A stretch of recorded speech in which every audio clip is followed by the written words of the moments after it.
Good morning everyone. आज है 23 अक्टूबर, day है थर्सडे। ठीक है, तो आज भी स्टार्ट करते हैं द हिंदू के एडिटोरियल को। आज जो हमारा एडिटोरियल है वो डिपोर्टेशन पे बेस्ड है।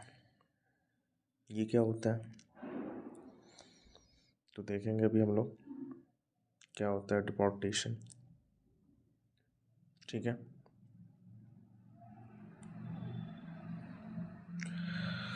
जो हेडिंग है वो क्या है? Free world.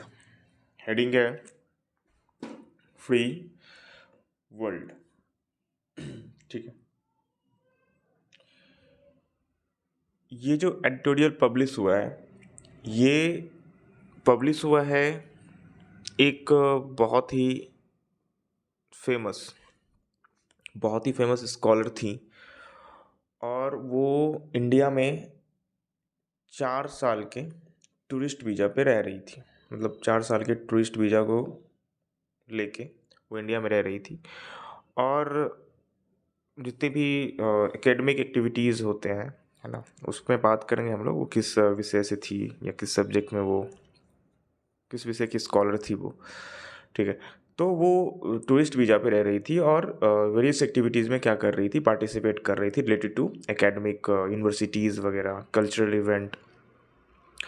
ठीक है, तो इसमें हुआ क्या कि गवर्नमेंट को ऐसा लगा, भारत सरकार को ऐसा लगा कि ये तो टूरिस्ट वीज़ा पे आई है, बट ये जो है जितने भी एकेडमिक इवेंट होते हैं यहाँ की यूनिवर्सिटीज़ में, यहाँ के कॉलेजेस में, या स्पेसिफिक जो उनका सब्जेक्ट था उस सब्जेक्ट से रिलेटेड जो भी इवेंट होते हैं उनमें वो पार्टिसिपेट करती थी और अपना कंट्रीब्यूशन देती थी। तो गवर्नमेंट को ये सही नहीं लगा, गवर्नमेंट ने उनके वीज़ा को कैंसिल करके उन्हें देश से डिपॉर्ट कर दिया, है ना, उन्हें देश से निकाल दिया कि आप जो है एक तो ये टूरिस्ट वीज़ा पे आई हो और इन अलग एक्टिविटीज़ में आप क्या हो, इन्वॉल्व हो, तो आप ये सही नहीं कर रही हो, ये हमारे रूल्स के, हमारे लॉ के क्या है, अगेंस्ट है, हमारा जो वीज़ा पॉलिसी है उसके अगेंस्ट है। ठीक है, तो आपको हम देश से क्या कर रहे हैं, डिपॉर्ट कर रहे हैं, यानी कि उनका डिपोर्टेशन कर दिया गया, उन्हें देश से निकाल दिया गया। ठीक है, तो उसी पे क्या है, एडिटोरियल बेस्ड है। ठीक है, हेडिंग है इसका कि हेडिंग क्या है, हेडिंग है फ्री वर्ल्ड। मीनिंग क्या होता है इसका कि जो हमारा वर्ल्ड है वो वर्ल्ड के लिए हम क्या होने चाहिए, फ्री होने चाहिए, है ना। वर्ल्ड के लिए फ्री होने चाहिए कहने का मतलब ये है कि क्या हम सबके लिए फ्री हो, क्या हम टेररिज्म को अपने लिए अपने अंदर आने दें? नहीं, कहने का मतलब ये है यहाँ पे कि जितने भी कल्चर में कंट्रीब्यूट करने वाले लोग हैं, जो अच्छे लोग हैं, जो साइंटिस्ट हैं, जो एकेडमिशियन हैं, जो डॉक्टर्स हैं, या जो बड़े इन्वायरमेंटलिस्ट हैं, उनके लिए हम अपने देश को रेस्ट्रिक्टेड मैनर में क्लोज नहीं कर सकते हैं, रोक नहीं सकते हैं। उनमें उनको उनके लिए हमें वीज़ा पॉलिसी में क्या करना चाहिए, कुछ छूट देनी चाहिए। हमें उतने जो है स्ट्रिक्ट नहीं होने चाहिए उन लोगों के लिए, क्योंकि उन लोगों के आने से जो भी स्कॉलर्स होते हैं या एक्सपर्ट होते हैं या साइंटिस्ट होते हैं या डॉक्टर्स होते हैं, है ना, तो अगर वो लोग हमारे यहाँ आते हैं तो उससे क्या होता है कि हमारे देश का ही जो है कल्चर रिच होता है, हमारे देश को ही नॉलेज मिलता है, हमारे देश को ही रिसोर्सेस मिलता है, ह्यूमन रिसोर्सेस मिलता है। ठीक है, और हमारे देश का ही उससे क्या होता है, विकास होता है ना। तो उन पे हमें रेस्ट्रिक्टेड मैनर में काम नहीं करना चाहिए। उनके वीज़ा पॉलिसी, उनके लिए स्पेसिफिकली उन लोगों के लिए वीज़ा पॉलिसी में अगर थोड़ा सा ईज़ देना पड़े तो हमें देने चाहिए। क्या करने चाहिए, देनी चाहिए। तो एडिटोरियल इसी पे बेस्ड है। ठीक है, तो हेडिंग ये सब हेडिंग है, India should be more welcoming of foreign scholars and experts. ठीक है, तो यहाँ पे ये कहा जा रहा है कि इंडिया को क्या होना चाहिए, मोर वेलकमिंग होना चाहिए, मोर जो है उसको स्वागत योग्य बनना चाहिए। किसका, किसके लिए, जितने भी फॉरेन फॉरेन स्कॉलर्स हैं, है ना, और या फॉरेन एक्सपर्ट्स हैं, चाहे वो किसी भी फील्ड में हो, चाहे वो मेडिसिन के फील्ड में हो, चाहे वो साइंस के फील्ड में हो, चाहे वो एकेडमिक फील्ड में हो, चाहे वो स्पेसिफिक किसी सब्जेक्ट के फील्ड में हो, चाहे वो आप ये भी कह सकते हो कोई प्लेयर्स हो, खेल में एक्सपर्ट हो, तो वो अपने फील्ड में क्या एक्सपर्ट्स हैं, अपने फील्ड में क्या है वो स्कॉलर्स हैं। तो उन्हें हमें उनके प्रति हमारा जो क्या होना चाहिए स्टेप, हमारा स्टेप वेलकमिंग होना चाहिए। हमारा स्टेप कैसा होना चाहिए, हमारा स्टेप स्वागत योग्य होना चाहिए। ठीक है, तो ये एडिटर कह रहा है, ठीक है, इस एडिटोरियल के माध्यम से। तो अब मैटर क्या है, तो उसको देखेंगे, है ना। तो पहले से पहले पार्सिंग कर लेते हैं, थोड़ा सा पार्सिंग कर लेते हैं। इंडिया क्या हो जाएगा, noun should, modal verb, should के साथ बी आ गया, V1, ठीक है, V1 आ गया। मोर एडजेक्टिव हो जाए, एडवर्ब, सॉरी एडवर्ब, ठीक है। वेलकमिंग V4 हो जाएगा, वेलकमिंग क्या हो जाएगा, V4, ठीक है। ऑफ प्रीपोजिशन, ऑफ क्या हो जाएगा, प्रीपोजिशन, ठीक है। Foreign adjective, scholars noun and conjunction, और एक्सपर्ट भी क्या हो जाएगा, नाउन, ठीक है। एंड तो कंजंक्शन क्या करता है, दो नाउन को ऐड जोड़ता है, तो स्कॉलर्स और एक्सपर्ट को कौन जोड़ रहा है, एंड जोड़ रहा है। फॉरेन यहाँ पे एडजेक्टिव है जो नाउन को डिस्क्राइब कर रहा है, ठीक है। ये हो गया, आगे चलते हैं, ठीक है। The free movement of people and ideas is integral to globalise world. जो फ्री मूवमेंट है ना, जो स्वतंत्र रूप से घूम मूवमेंट है, किसका मूवमेंट, किसका घूमना, किसका आदान प्रदान होना, तो पीपल का, लोगों का, आइडियाज़ का, क्या है ये जो फ्री मूवमेंट है। अगर हम इसमें फ्री मूवमेंट देते हैं पीपल और उसके आइडियाज़ को, ये किसी भी ग्लोबलाइज्ड वर्ल्ड के लिए क्या है, काफ़ी इंटीग्रल है, काफ़ी महत्वपूर्ण है, ठीक है। ग्लोबलाइज कहने का मतलब ये है कि जो जब हम एक दूसरे से अपना ट्रेड करते हैं, एक दूसरे से हमारा हमारा कल्चरल एक्सचेंज होता है, हमारा मनी का एक्सचेंज होता है, हमारे ट्रेड होते हैं, बहुत ऐसी चीज़ें होती हैं जो हम एक दूसरे कंट्री से खरीदते हैं, एक्सचेंज करते हैं। तो इस कंडीशन को क्या कहा जाता है, ग्लोबलाइज वर्ल्ड कहा जाता है। जब हम एक दूसरे से, एक कंट्री का दूसरे कंट्री के साथ रिलेशन हो जाता है बहुत सारे एस्पेक्ट पे, बहुत सारे मैटर पे, चाहे वो ट्रेड हो, चाहे वो कह सकते हो कि बहुत तरह की चीज़ें होती हैं, है ना, कल्चरल एक्सचेंज हो, है ना, या बहुत तरह की चीज़ें होती हैं, लोन हो। तो इस वर्ल्ड को क्या कहा जाता है, ग्लोबलाइज वर्ल्ड कहा जाता है। तो कहा जा रहा है ये कि ग्लोबलाइज वर्ल्ड में पीपल के आइडिया का एक्सचेंज काफ़ी ज़रूरी है, काफ़ी इंटीग्रल है। But India continues to send out conflicting signals on this count. लेकिन इंडिया क्या कर रही है, इंडिया क्या करती है, इंडिया क्या करती है, तो इंडिया कंटिन्यू है, इंडिया कंटिन्यू किसको कर रही है, किसको कंटिन्यू करती है, to send out conflicting signal on this count. तो इस काउंट पे, इस मैटर पे इंडिया हमेशा कन्फ्लिक्टिंग सिग्नल्स क्या करती है, छोड़ती है। कन्फ्लिक्टिंग सिग्नल्स कहने का मतलब ये है कि इस मैटर पे इंडिया क्या होती है, वो जो है सही नहीं करती है, हमेशा कन्फ्लिक्टिंग करती है, विवादास्पद जो है वो हमेशा सिग्नल्स को क्या करती है, छोड़ती है। हमेशा सिग्नल्स को क्या करती है, वो विवादास्पद सिग्नल को क्या करती है, छोड़ती है। कैसे छोड़ती है, और वो हम आगे देखते हैं। On the one hand, on the one hand, ठीक है, ऑन द वन हैंड, एक सेकेंड, हाँ, on the one hand it wants to welcome technology, it wants to welcome technology, capital, good capital, and know how from all corners of the world।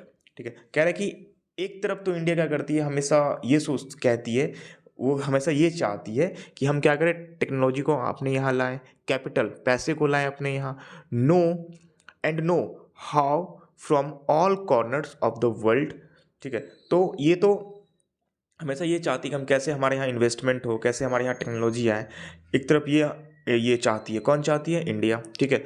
But on the other hand, on the other hand, और दूसरी तरफ क्या है, it also trying to insulate itself. Insulate करना क्या होता है, insulate करना क्या होता है, आपने साइंस में पढ़ा होगा। इंसुलेटर, इंसुलेटर वो होता है जिससे इलेक्ट्रिसिटी कंडक्ट नहीं होती है, ठीक है। तो इंसुलेट करना कहने का मतलब, जिसको हम ऐसे भी कह सकते हैं आइसोलेट करना। इंसुलेट और आइसोलेट सेम ही थिंग है दोनों, ठीक है। तो इंसुलेट करना, खुद को अलग कर लेना, है ना। एक तरफ इंडिया क्या कर रही है कि वो चाह रही है कि हम टेक्नोलॉजी को अपने यहाँ लाएं, कैपिटल को लाएं, पैसे लाएं अपने यहाँ दूसरे देशों से। और दूसरी तरफ ये क्या कर रही है, दूसरी तरफ ये क्या कर रही है, ये हमेशा ये ट्राई कर रही है कि हम क्या करें, खुद को इंसुलेट करें, खुद को क्या करें, इंसुलेट करें। Feeling insecure about an एलिज्ड global conspiracy against it, ठीक है। और ये क्या करती है, वो क्यों अपने आप को इंसुलेट करती है, तो वो क्या करती है, इंडिया क्या सोचती है, वो फील करती है इनसिक्योर। क्यों इनसिक्योर, किस मैटर के लिए, about an एलिज्ड global conspiracy against it. तो इनसिक्योर क्यों फील करती है, तो इंडिया को ये लगता है कि एक ग्लोबल कंस्पिरेसी है जो कि हमारे अगेंस्ट काम कर रहा है, जो हमारे विरोध में काम करता है, उससे वो इनसिक्योर फील करती है। इसीलिए इंडिया खुद को हमेशा जो है इंसुलेट और आइसोलेट करना चाहती है, ठीक है। और ये एलिज्ड है, मतलब ये आरोप लगाता है इंडिया, आरोप ये लगाता है कि एक ग्लोबल कंस्पिरेसी चल रही है, एक ग्लोबल जो है आप कह सकते हो उसको संयंत्र चल रहा है, जो कि हमें क्या कर सकता है, इनसिक्योर कर सकता है। तो इससे बचने के लिए इंडिया क्या करती है, इन सब मैटर से खुद को इंसुलेट कर लेती है, ठीक है, यानी खुद को अलग रखती है। अब मैटर क्या है उसको देखते हैं। The deportation of Francesca Orsini, she is an scholar, ठीक है, सी इज एन ऑथर।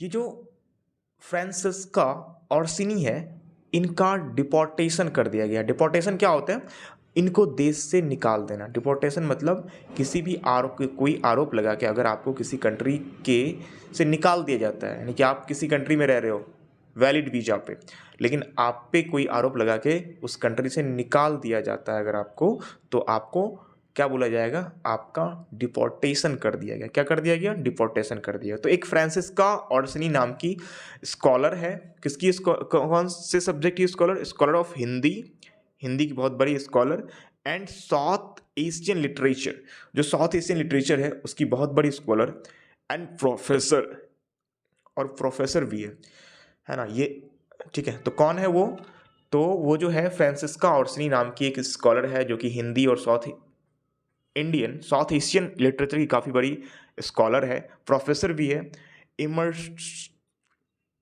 इमेरिटा, इमेरिटा क्या होता है, इमेरिटा होता है कि जो जितने भी स्कॉलर होते हैं ना, या जो काफ़ी एकेडमिक फील्ड में काफ़ी कुछ हासिल कर लिए होते हैं, तो उनको फीमेल को इमेरिटा बोला जाता है, और मेल को एमेरिटस बोला जाता है ना। एमेरिटा, ये एमेरिटा फॉर फीमेल, और एमेरिटस, एमेरिटस फॉर मेल। वो ये ऐसे लोग होते हैं जिन्होंने काफ़ी कुछ गेन करा है, काफ़ी कुछ हासिल कर लेता है इन पार्टिकुलर एकेडमिक या पार्टिकुलर सब्जेक्ट कह सकते हो आप को। हम इस उपाधि से उनको क्या किया जाता है, मतलब नामित किया जाता है, इस उपाधि से उनको जो है सिंबलिक दृष्टिकोण से आप कह सकते हो कि इन्हें ये उपाधि मिल जाता है जब कोई भी वुमेन काफ़ी कुछ हासिल कर लेती है, काफ़ी बड़ा डिग्री आप कह सकते हो हासिल कर लेती है, काफ़ी एक्सपीरियंस हो जाता है उनको किसी पार्टिकुलर लिटरेचर या एकेडमिक सब्जेक्ट में, तो उन्हें एमेरिटा बोला जाता है, और पुरुष को एमेरिटस बोला जाता है। ठीक है, क्लियर हो गया। तो ये वुमेन है इसलिए इनको एमेरिटा कहा गया है। ठीक है, आगे चलते हैं। ठीक है, हिंदी की बहुत बड़ी जो है स्कॉलर है, एशियन साउथ एशियन लिटरेचर की बहुत बड़ी प्रोफेसर है।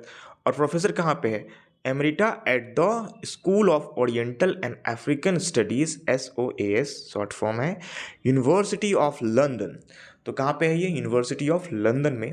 फ्रॉम, तो इनको क्या किया गया है, from Delhi airport on October 20 has to be seen in this context. तो यहाँ पे ये कहा जा रहा है कि ये जो इतनी बड़ी स्कॉलर है, प्रोफेसर है, लिटरेचर की इतनी बड़ी जानकार है, एमेरिटा है, इनको डिपोर्ट कर दिया गया। कहाँ से, तो फ्रॉम दिल्ली एयरपोर्ट से। किस दिन, तो October 20 को, has to be seen in this context. तो इनके बारे में ये बातें की जा रही हैं एडिटर के द्वारा कि इनको जो डिपोर्ट किया गया है इतनी बड़ी स्कॉलर को, तो ये कुछ हद तक सही नहीं है। क्यों किया गया, अब ये गवर्नमेंट का क्या वो है, रीजन क्या है, गवर्नमेंट ने ऐसा क्यों लिया डिसीजन, तो वो हम लोग देखेंगे अभी। She held of valid 5-year tourist visa but was blacklisted in March 2025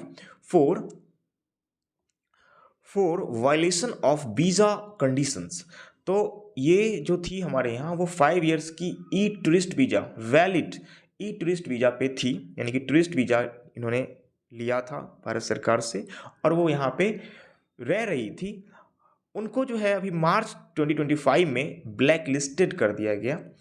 क्यों ब्लैक लिस्टेड कर दिया गया? तो गवर्नमेंट का ये मानना है कि इनका जो वीज़ा का कंडीशन है वो क्या है, वायलेशन ऑफ वीज़ा कंडीशन। इस मैटर पे उन्हें जो है ब्लैक लिस्टेड कर दिया गया और उन्हें देश से निकाल दिया गया कि ये जो है वायलेट कर रही है वीज़ा के कंडीशन को। क्या है वायलेशन भाई साहब? Mrs Orsini had allegedly engaged in academic activities during a visit in October 2024। तो ये यहाँ पे ये कहा जा रहा है कि जितने भी एकेडमिक एक्टिविटीज़ हो रहे थे हमारे यहाँ, उसमें ये क्या हो रही थी, शामिल हो रही थी, है ना, वो शामिल हो रही थी, इंगेज हो रही थी। तो गवर्नमेंट का ये मानना है कि ये सही नहीं है, ये टूरिस्ट वीज़ा पे आई थी, तो हमारे यहाँ के एकेडमिक एक्टिविटीज़ में जो ये शामिल हो रही है ये सही नहीं है, ये गवर्नमेंट का मानना है। ठीक है, इन पे ये आरोप लगाया गया था कि ये टूरिस्ट वीज़ा लेके देश के वेरियस एकेडमिक एक्टिविटीज़ में क्या हो रही है, इवेंट में क्या हो रही है, ये शामिल हो रही है, जो कि सही नहीं है, ऐसा गवर्नमेंट का मानना था। Which were technically a violation of terms of her tourist visa, जो कि क्या था, टेक्निकली अगर देखा जाए तो इनके टूरिस्ट वीज़ा जो इन्होंने लिया था, है ना, उस बेसिस पे ये क्या था, वायलेशन था उस टूरिस्ट वीज़ा का, के टर्म्स एंड कंडीशन का क्या था, वायलेशन था। टेक्निकली अगर मैं देखूँ, हम लोग देखें तो ये क्या था, उनकी टूरिस्ट वीज़ा के टर्म्स का वायलेशन था, वो ऐसा नहीं कर सकती थी। ठीक है, her influential work and the Hindi public sphere 1920 to 1940, उनका जो वर्क था, उनके जो जो किताबें जो उन्होंने लिखी थी, है ना, वो क्या था, तो फर्स्ट था the Hindi public sphere 1920 to 1940, and दूसरा क्या है, language and literature in the age of nationalism. ठीक है, कौन सा था, तो जो Hindi public sphere 1920 to 1940, language and literature in the age of nationalism, ये उनका बुक था, है ना, उनका वर्क था। Has significantly contributed to the understanding of Indian literary and cultural history. ठीक है, जो इनका ये बुक है ना, 1920 to 1940, language and literature in the age of nationalism, ये काफ़ी कंट्रीब्यूट करा है। किसमें कंट्रीब्यूट करा है, टू अंडरस्टैंड, किसमें, तो भारत के लिटरेरी और कल्चरल हिस्ट्री को समझने में। जो इंडिया हमारा जो कल्चरल और जो हमारा लिटरेरी जो हेरिटेज है, जो हमारे कंट्री का हिस्ट्री है, उसको समझने में इनकी बुक का काफ़ी बड़ा कंट्रीब्यूशन है। ठीक है, सी is one among the many foreign scholars who have devoted their lives to researching and writing on various aspects of India। ये उन सभी ये उन सभी ये उन सभी किन सभी, हाँ, जो उन सभी स्कॉलर्स, फॉरेन स्कॉलर्स में से एक हैं जिन्होंने काफ़ी कुछ अपना डिवोट करा है। किस में डिवोट करा है, टू रिसर्च, किसमें, रिसर्च में, और राइट में। किसको रिसर्च और राइट में, तो various aspects of India, India के बारे में, इंडिया के वेरियस एस्पेक्ट्स के बारे में। ये वन ऑफ द बेस्ट क्या थी, फॉरेन स्कॉलर थी, जिन्होंने इंडिया के बारे में काफ़ी रिसर्च करा है ना, मतलब इंडिया के लाइफ के बारे में, इंडिया के लाइफ्स टू रिसर्चिंग। ठीक है, devoted their lifes researching and writing on the various aspects of India, India के वेरियस एस्पेक्ट्स पे उन्होंने काफ़ी कुछ लिखा है। ठीक है, the argument about violation may well be true. ठीक है, तो कह रहा है कि जो आर्गूमेंट है जो वायलेशन का, ठीक है, ये ट्रू हो सकता है, मे well be true, but also evident is arbitrariness in deportation decision. ठीक है, तो ये सही नहीं है, मतलब ये ऑथर का ये कहना है, सॉरी एडिटर का ये कहना है कि ये वायलेशन ट्रू हो सकता है, मान सकते हैं, सही है। ठीक है, जो इन्होंने वायलेट, इनकी पॉलिसी जो थी, वीज़ा पॉलिसी, उनका वायलेशन है, but also evident is arbitrariness in deportation decision. तो ये इन्होंने ये एडिटर ये कहते हैं कि आर्बिट्रेरीनेस मतलब मनमाने तरीके से इनको देश से डिपोर्ट कर देना, ये भी सही नहीं है ना, ये भी क्या है, सही नहीं है। मनमाने तरीके से गवर्नमेंट ने इसे देश से क्या कर दिया, इनको निकाल दिया। Foreign business leaders visiting India routinely, है ना, make political statement praising government which can be termed a violation of visa condition. तो कहा यह जा रहा है यहाँ पे कि ऐसे बहुत सारे फॉरेन बिजनेस लीडर्स हमारे यहाँ विजिट करते हैं, है ना, रूटीनली विजिट करते हैं, मतलब लगभग विजिट करते रहते हैं, है ना। और ये क्या, ये यहाँ आके पॉलिटिकल स्टेटमेंट भी देते हैं और उस स्टेटमेंट में वो गवर्नमेंट को प्रेज भी करते हैं, ठीक है। तो क्या ये भी तो वायलेट हो सकता है, ये भी तो वायलेशन ऑफ वीज़ा पॉलिसी का रीजन हो सकता है। तो यहाँ पे गवर्नमेंट उसके लिए कुछ नहीं कर रही है, लेकिन ये जो गवर्नमेंट इन्होंने ऑथर के लिए या इतने बड़े स्कॉलर के लिए करा है, ये कहीं हद तक सही नहीं है। बहुत सारे ऐसे लीडर्स भी हमारे यहाँ आते हैं जो कि पॉलिटिकल प्रेजिंग स्टेटमेंट देते रहते हैं अबाउट गवर्नमेंट, तो गवर्नमेंट उसके लिए तो कुछ करती नहीं है, बट इनके लिए क्यों कर दी, है ना। तो ये एडिटर का कहना है, ठीक है। आगे चलते हैं। Those who see themselves as a guardians of India's national security will have to think hard on the cost of benefits of restricting the entry of international scholars into the country।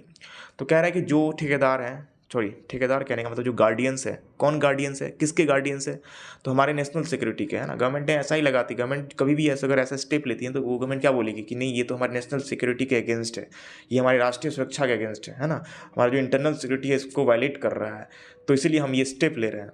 तो government, ये editor का ये कहना है कि जो हमारे देश के गार्डियन है, जो हमारे देश के नेशनल सिक्योरिटी के गार्डियन है, उनको अवश्य ही ये सोचना चाहिए, विल हैव टू थिंक, ये सोचना होगा, क्या सोचना होगा, हार्ड,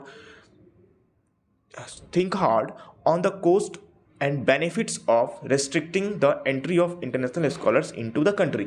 कि अगर हम बैन कर रहे हैं इंटरनेशनल स्कॉलर्स को, या रिस्ट्रिक्ट कर रहे हैं, रोक रहे हैं आने से, तो उनके जो बेनिफिट्स हैं और उनके जो कॉस्ट हैं वो हमें पे करने होंगे, है ना।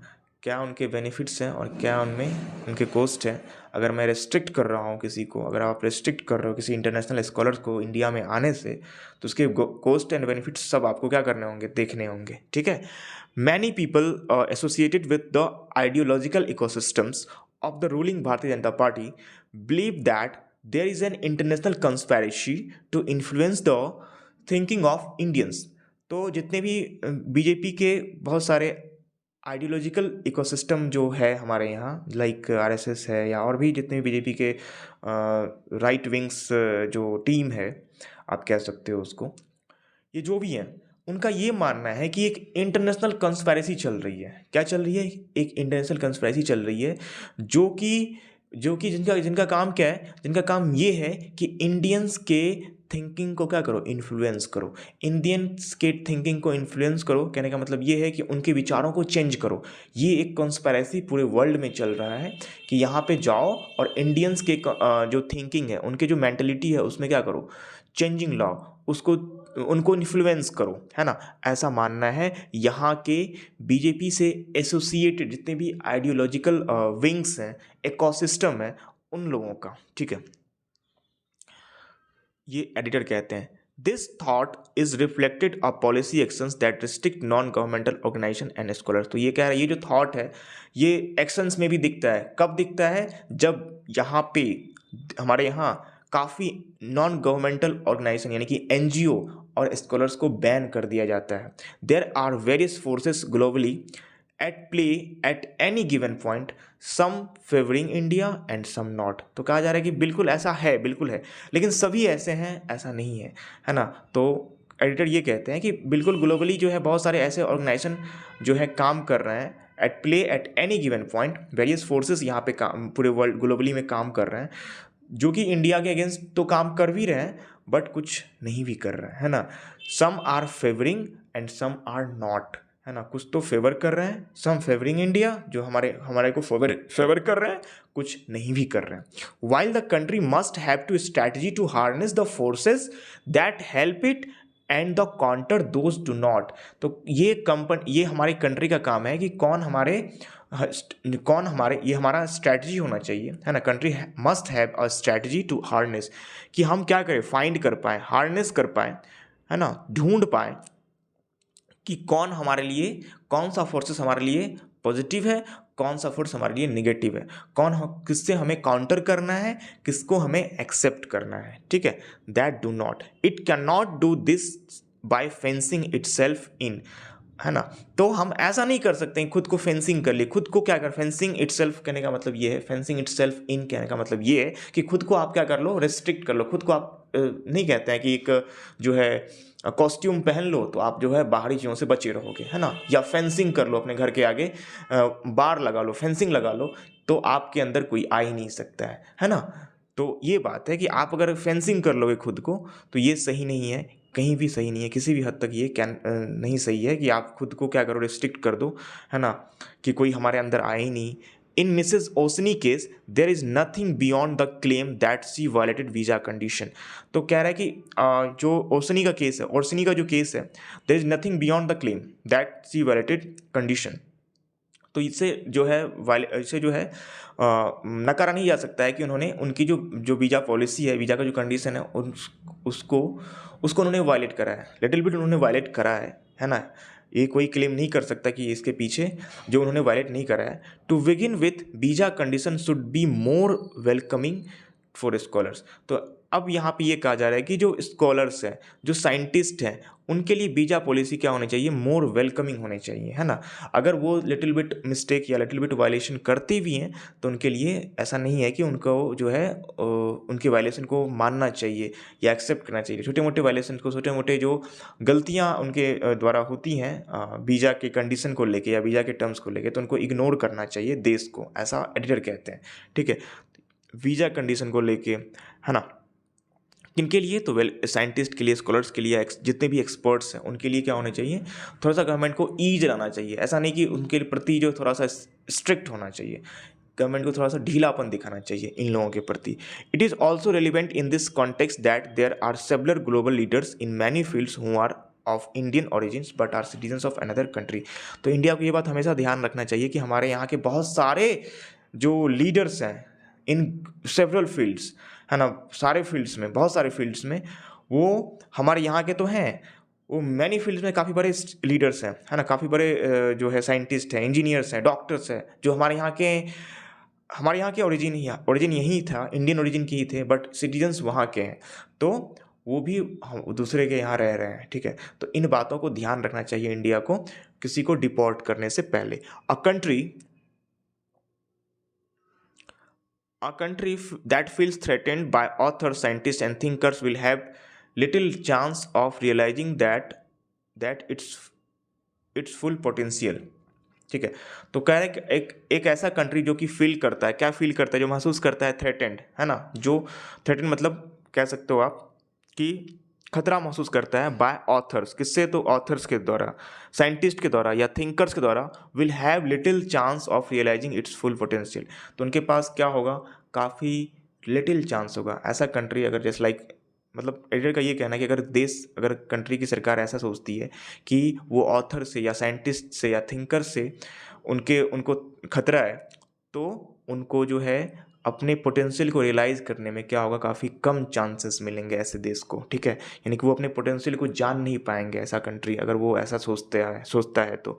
Open scientist have their vulnerabilities, ठीक है। तो कह रहा है कि ओपन सोसाइटीज़ जो होते हैं, साइंटिस्ट नहीं, सोसाइटीज़ के पास क्या होते हैं, उसके अपने कमजोरियाँ होती है, वल्नरेबिलिटीज़ होती हैं, but trying to fix them by turning into close society, है ना। उनकी कमजोरियाँ होती हैं, जितनी भी ओपन सोसाइटी होते हैं उनकी कमजोरियाँ होती हैं, बिल्कुल होती हैं, लेकिन लेकिन लेकिन लेकिन ट्राइंग टू फिक्स, क्या प्रयास करना, फिक्स ये करना कि हमसे क्या कर लें, क्लोज सोसाइटी बना लें, ये कहीं भी सही नहीं है।